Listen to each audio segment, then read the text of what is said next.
les transports en commun au Sri Lanka.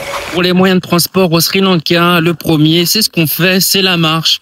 Franchement, il n'y a rien de mieux pour profiter des paysages quand les distances sont pas forcément élevées. C'est ce que je vais prioriser le plus souvent. Voilà, c'est plutôt sympa. Qu'est-ce que t'en penses? T'es d'accord avec moi? Oui. Hein? Allez. C'est bien, hein? Ma femme, elle dit toujours oui. Oui.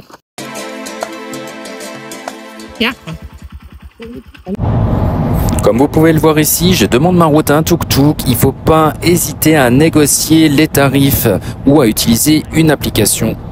Globalement, quand on vous propose un tarif, n'hésitez pas à demander 2 fois moins.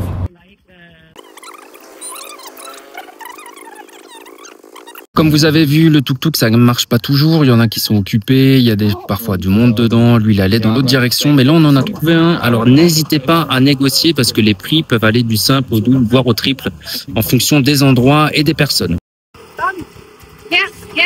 Les films. Alors, normalement, les tuk-tuks sont plutôt prévus pour 2 personnes. 3, ça passe. Nous, on est 4. Bon, alors ça passe aussi, j'ai ma femme sur mes genoux, les enfants à côté. On a même fait un tuk-tuk à 4 personnes avec tous nos bagages à l'intérieur.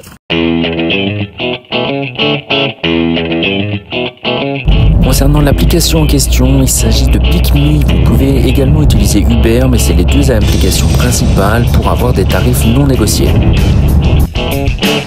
Alors pour se balader au Sri Lanka, on l'a vu, il y a la marche, mais il y a également le train.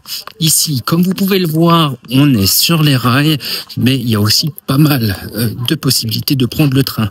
C'est pas cher, il y en a pour rejoindre quasiment toutes les villes, surtout sur le triangle culturel. Donc je vous montre ça en vidéo, c'est parti. On arrive ici à la gare de Kandy pour aller à Hela. Ça fait partie d'un trajet indispensable à essayer en train. C'est soi-disant le trajet le plus beau du monde. Pour réserver vos tickets, allez directement sur le site officiel. Il marche vraiment très bien. Il est même en anglais car si vous allez sur des sites tiers, vous allez payer beaucoup plus cher.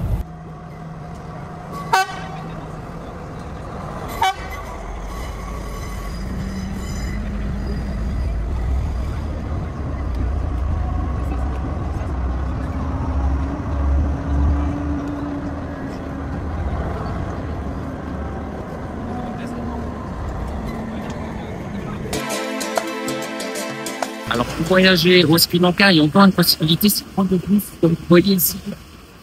L'avantage du bus, c'est que vous n'avez pas besoin de réserver de tickets, de réserver en avance, vous pouvez les appeler directement dans le bus et c'est extrêmement bon marché. On a fait quasiment tout le tour du Sri Lanka en bus. Franchement, pour des trajets de plusieurs heures, vous payez que 1 à 3 € seulement. Petit conseil, vous pouvez demander à mettre vos bagages en soute. Vous verrez, les bus sont bondés et quand vous avez des gros sacs, c'est vraiment plutôt pas mal de les laisser en soute. Vous pouvez même le laisser à la fin du bus et c'est pour ça qu'avoir un cadenas, c'est aussi essentiel.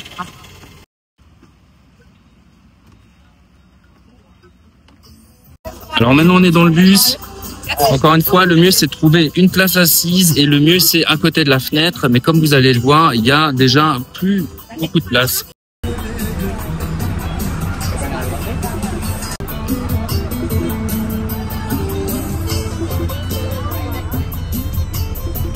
Comme vous pouvez voir, la sécurité ici est un peu différente qu'en Europe. Ici, les bus roulent avec les portes ouvertes comme dans les trains d'ailleurs. Alors, il y a un dernier moyen de transport pour aller de ville en ville au Sri Lanka, c'est le taxi privé. Là, on ne l'a pas commandé via Uber ou l'application PickMe, mais directement via un prestataire de service. Alors, moi, j'aurais bien voulu m'en passer, mais la route était tellement compliquée que ma chérie a décidé de prendre en charge les frais de ce taxi-là. Il y en a quand même pour 5 heures de route, mais au moins c'est direct, on est tout seul, on peut décider de faire des pauses un peu quand on veut. Il y en a quand même pour 60 €, donc comparé au bus, c'est vraiment beaucoup plus cher. En bus, on aurait payé peut-être 5 € à 4. Donc là, on est vraiment sur un tarif qui est différent. Bon, on n'a pas tellement le choix, c'est vrai que la ligne aurait été très compliquée. On a la climatisation, il y a quand même assez pas mal de confort, mais on reste assez serré. Donc voilà, si vous n'avez pas le choix, sachez qu'il reste cette possibilité-là. Petit conseil nomade, quand j'ai regardé sur l'application PickMe, c'était à 40 000 roupies. On a demandé à quelqu'un, il nous l'a fait passer à 20 000, donc 2 fois moins cher. On est passé du coup de 120 € à 60 €. 120 €, franchement, on l'aurait pas fait. À 60, bon, c'est pas forcément l'affaire du siècle, mais au moins, ça reste abordable. Chose en plus incroyable, on est passé devant 3 éléphants en plein milieu de la route. Franchement, c'était exceptionnel.